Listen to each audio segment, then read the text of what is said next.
Hello guys, welcome back to the channel and welcome to another celebrating Bowie video.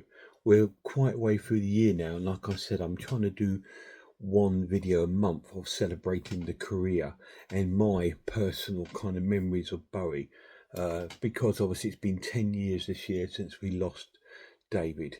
You know, we lost him in 2016 and it's already been 10 years. I've done quite a few videos.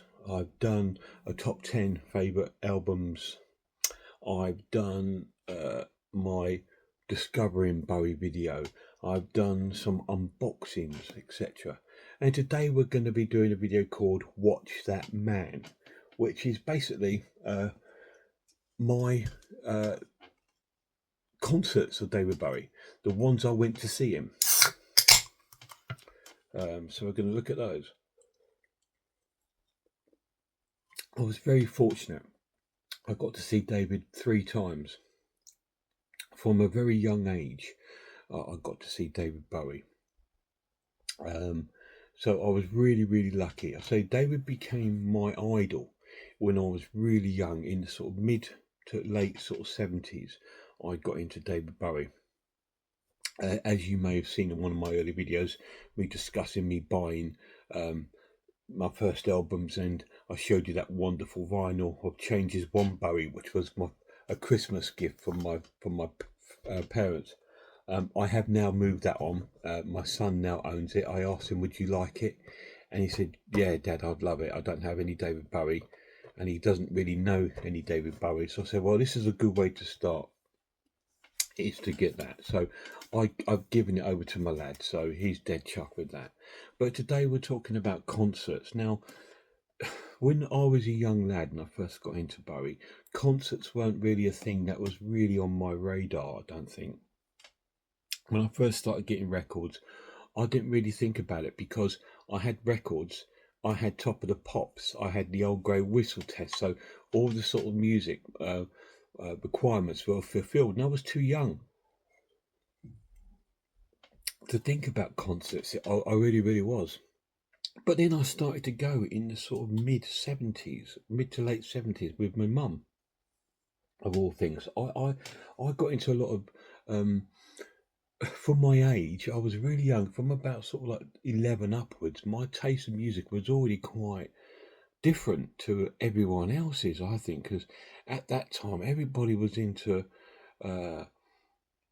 David Cassidy and all this sort of stuff, and all this sort of music was around, and I was going down what was called the British pub rock sort of scene, because I liked bands like Dr. Feelgood and bands like this. I really got into them. Again, that was down to the jukebox where I used to go.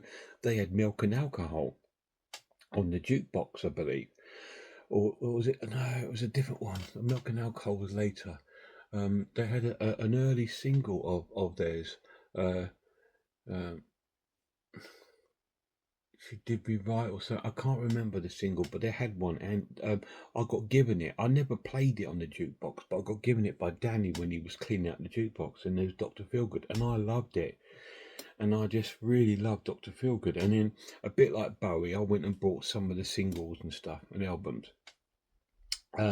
And one year, I think it was about 77, 78 sort of time, and my mum goes to me to go to a concert with her. We had a venue in the town next to us. We lived in Stevenage, and next to us was Hitchin, and there was a venue called the Regal.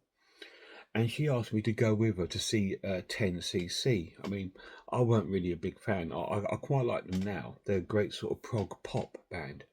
And we went to see them. I said, I'll go with you, Mum, only if you take me to a concert that I want to go to. And she agreed, and we went to see Dr. Feelgood. About 4 or 5 months later, they also played at the Regal in Hitchin. So Dr. Feelgood was not the first concert I went to, but it was the first concert I went to, the bands that I wanted to go and see. I went to see 10cc with my mum and stuff like that. And then my mum's friend that she used to work with, called Benita, at the social club that I used to work, she was really into going to concerts. My mum used to go with her when they used to go and see ELO, Queen, quo, they would go and see them. Anything else my mum wasn't really interested in going to. So I used to go with Benita. I went to see Robert Plant. And I remember when I went to go with her to see Robert Plant, and she goes, I said, I'm going to a concert with Benita, Mum. She goes, oh, are you going to see? I said, Robert Plant. She went, Robert Plant? I said, no, Robert Plant. I didn't even know Robert Plant was at that time. I just went because it was a free gig, you know. But then I went on my own sort of concerts and stuff. Anyway, back to David Bowie.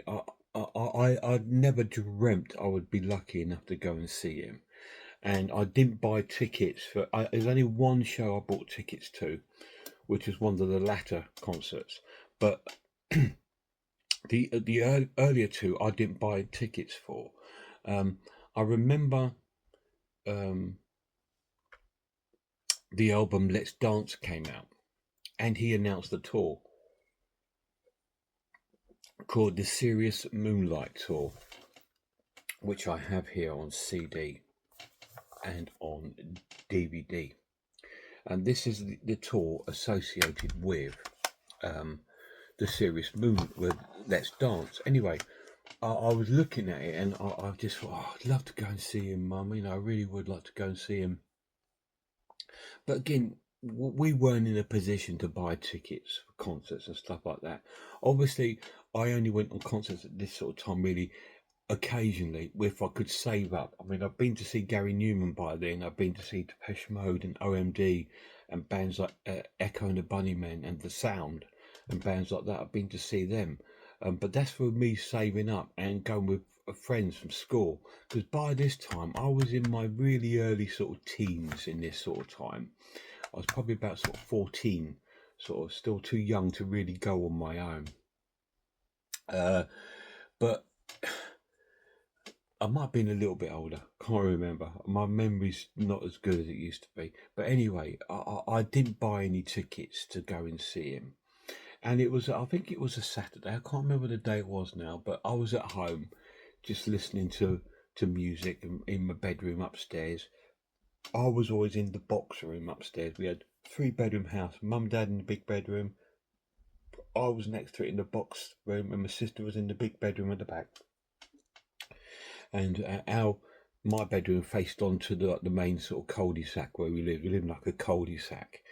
And I was just sitting there listening to music. I can't remember what I was listening to at the day, but then I saw a car pull up, and it was my mum's friend Benita. She arrived, and I shouted to them. I went, "Mum, Benita's here," because she rarely came round our house. And I just thought, okay, Benita's here. She goes, "Yeah, I know. Come down, Joff." So I thought, well, what's happened? Because I thought I'd done something wrong, because I was working at the social club at this time. I thought, oh, I'm in trouble, ain't I? And I came down and Benita was there. And she goes, oh, just letting you know you're not working today. I thought, well, I don't want. Goes, no, you've done nothing wrong. You're coming out. We're going to a concert. I thought, what? She goes, yeah, because I've got concert tickets, and who I was going to go with, my son. He's not well enough to go, so would you like to come? And yeah, who we're going to see? She said, David Bowie.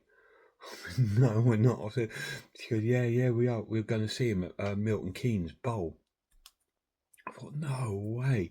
And this was like in the morning, like 10 or 11 o'clock, because it was an all-day thing, and Milton Keynes was like an hour drive away, so it weren't too far. I thought, I couldn't believe it, and I was absolutely sweating. I was sweating, so I had to go and get myself ready. Off I went, and I put on my David Bowie t-shirt. I bought a David Bowie t-shirt, Let's Dance, or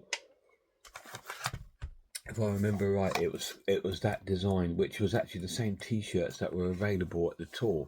But our local shop was selling t-shirts with that design on it, so they obviously released some tour merchandise alongside with the tour for people to buy.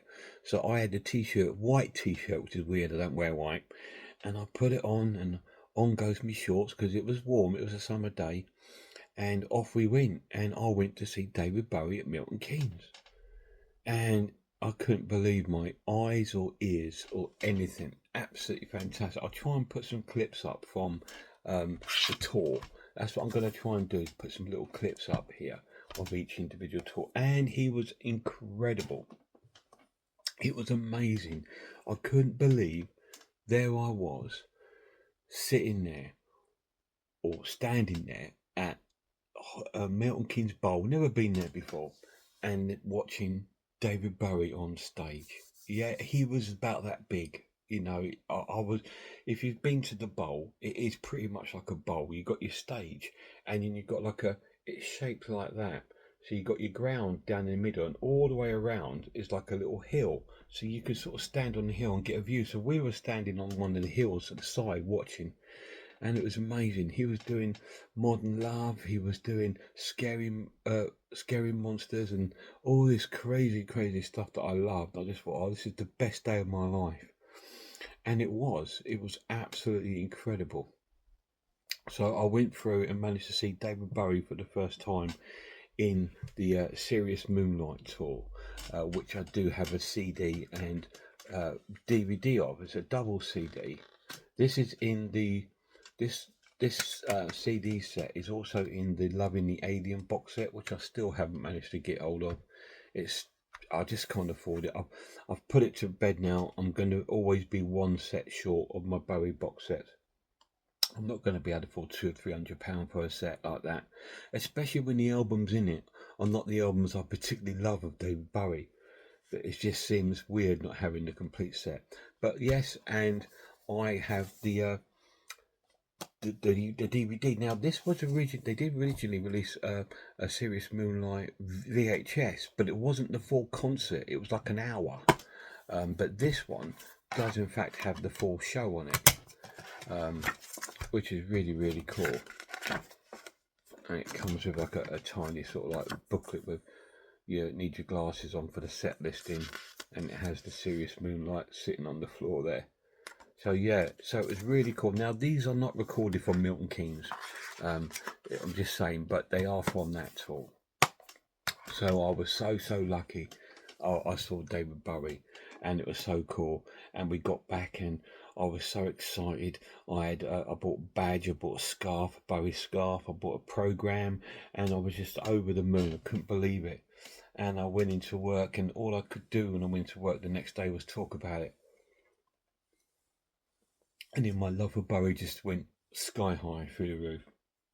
So when he announced another tour a few years later, I said to Benita, are we going to go? Are we going to go? Yeah, we can go, she said. So she bought tickets again to see him again. And this was on the Glass Spider tour, which was the next time we saw him, which I think was a couple of albums down the line. He'd done an album called Tonight, and is it Don't Let Me Down, something like that was the album this was a tour of. And he came out with this, and we went to see him at Wembley Arena. This is a nice little set. It has the DVD of a concert and a 2 CD set of a concert with a little sort of leaflet again with the stage set. Now, the thing is with this, it's like I didn't enjoy this one as much. It was very what can I say? It was so different. It was a bit arty. He had dancers on the stage, you know. I'm thinking it's just Pan's People or something, you know. And he had dancers, and he was sort of acting out a lot of songs. There was some really cool moments, like at the beginning of the show, he came down from the roof in his chair, like on the phone. It was really cool. It was so different. And when I watch it now, it takes me right back, and I think, you know what, that was a fantastic show. But at the time, I didn't enjoy it as much as this one, probably because it was my first. And I don't know if you've ever had this, but after I saw him on this tour, I had concert blues. Did you ever suffer from them when you were little? The night after that concert, I had it with this. I had it with Gary Newman at Wembley, and I had it with Depeche Mode at Hammersmith in 1982. It was, and I just had the blues the next day. I was so down after seeing this show. I was tearful. You know, I didn't want to go into work, but talking about it helped and stuff like that. But yeah, we went on this tour. I think I didn't enjoy it as much because I didn't like that album, and I wasn't a big fan of the album Tonight. I thought Blue Jean was okay. I thought it was quite a good single. I quite enjoyed that. But tonight, I mean, that Don't Let Me Down. I'm sure, is it Never Let Me Down or Don't Let Me Down? I can't remember. I don't have that album. I didn't buy it. Um, Post vinyl, I had it on vinyl years ago, but I didn't buy it on the CD release. I didn't like it. It was just not David Bowie. It was a combination of him just doing what the record company wanted. If you know what I mean. It kind of like, it was so middle of the road. It was just like, no, there was no uniqueness. Let's Dance was very popular and poppy, but it had a unique sort of sound to it.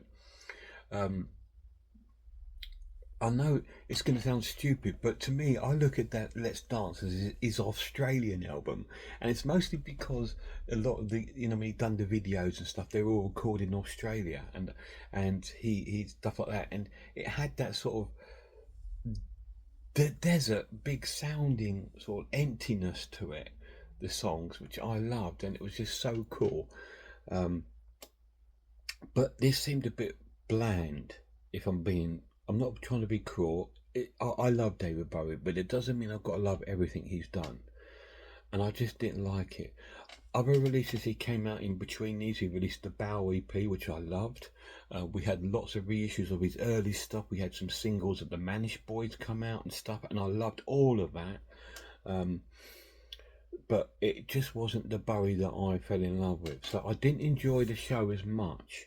The view we were quite at the back at Wembley, so it was nowhere near as good as that, because we were at the side, so we had a good view. And like I said, he was about that big, but at Wembley he was about that big. We were right at the back, but it was still good to go. I did buy a program, I bought a t-shirt and everything, and again I was happy to have been, but it wasn't the greatest show I've seen of him. And then I didn't see him for years and years and years. I got older, my music taste changed. I got into the post-punk alternative scene, so I got into the Joy Divisions and the New Model Army, obviously Gary Newman and stuff. So my sort of concerts went around that sort of vein. And then I went to see some obscure sort of industrial bands, Front 242, Revolting Cocks, Nine Inch Nails. I went down that sort of route for a while and loved all those sort of concerts. So it sort of steered me away. But then Bowie released some albums that really hit me hard, and I just thought these are fantastic. Reality and Heathen. Hours. They started to release really good albums again. So my love for Bowie re-emerged. I never stopped loving Bowie. I still bought his releases. I still read any books that came out with him. If any DVDs or he starred in any movies, I bought the movies and stuff like that. If they re-release an old movie of his, I will go out and buy it. I bought it and stuff like this. I was still collecting Bowie stuff, but I wasn't really interested in going to see him live after this. But because his career progressed so much and he started to make really good albums, I got interested again. And this is now, I'm a lot older with me full-time job and with full-time wage and stuff like this, and the 2000s, if you like. And after the reality album, he's going to do a reality tour. So I bought tickets to go and see him at Wembley in November, I believe it was, at Wembley. Now, the tour was set over 2 years. It was supposed to be a massive tour, but unfortunately, it didn't all take place because he did the first part of the tour, like the UK dates and Ireland and stuff like that. I believe this show is recorded in Ireland. So this is the complete show of the reality tour. And he had a heart attack. And so the rest of the tour was cancelled, and that's when he went into his recluse part of his life and then started to minimalise what he was doing. And he just disappeared. But I was lucky to catch him on this tour, and this tour was incredible. It was absolutely amazing. It was brilliant because he was doing new material I loved, but then he was doing old material that I loved, and all the stuff I didn't love, he wasn't doing. I was just thinking, this is it, David. You're doing your classics. You're doing some great stuff from Man Sold the World through to some hunky dory, Ziggy Stardust, and that, and then you're doing stuff from Heathen, you're doing stuff from Reality, and it's just like, wow, this is exactly what I wanted. And he gave us a show, and he looked incredible. He just looked so cool. How incredible does he look? You know, he must be in his 50s there at least. He's got to be in his mid 50s or maybe late 50s. And he was putting out this incredible tour, and it was such a long set. It must have been 2.5 hours. It was just amazing. The encore itself was like a concert on its own. It was just brilliant, incredible tour. And they were the 3 times that I was so lucky to see Bowie live. I regret a lot of things, not going to see him at other tours and stuff like that. But you can't beat yourself up forever doing it, can you? You just got to think, some people, Joff, didn't get to see him at all. Some people are only discovering him now. Some people were very lucky to have caught him at Glastonbury, and because that I think really built up his morale. Because if you see him in that, he looks so different in that show. He'd grown his hair long, a bit like back to the man who sold the world sort of time. He got the long sort of curly sort of wavy hair that he had back then, and he'd sort of lost that more, that he got rid of that 80s image. David Bowie is one of those people that has fitted in every era. The 60s, he looked like a 60s pop boy, you know, with the bass and bowl haircut. And then the sort of hippie scene, the psychedelic scene come on. He grew his hair long, and he fitted in with all that kind of scene. And then in the mid 70s, when the glam scene came, he went through his Ziggy and Aladdin Sane stage. And then when he went to the Berlin, he had that sort of very European look. He even dyed his hair orange, and he had it parting. It looked like something from out of Kraftwerk or something like that. You know, he just fitted the image, which he followed through to the 80s. And in the 80s, big hair came in, and his hair went big, it went blonde and big, and stuff like that. And then the 90s come along, and he sort of went back to his sort of Berlin look, which he kind of resembles here. He went back to that look, and I think that look suited him greatest, apart from the Ziggy period. But he always fitted his image around his music, and I think the image suits the music, if you know what I mean. His image was planned, it was thought out carefully to fit the concerts, to fit the music he was making. It wasn't just like Robert Smith looks like Robert Smith no matter what he would do. If he made a folk album, he would still look like Robert Smith. He's not going to change his backcombed hair, is he, or anything like that, you know. But David I think was very important to him to change, and I think that's where Gary Newman got a lot of influence from him for that, because he changed his image pretty much album to album.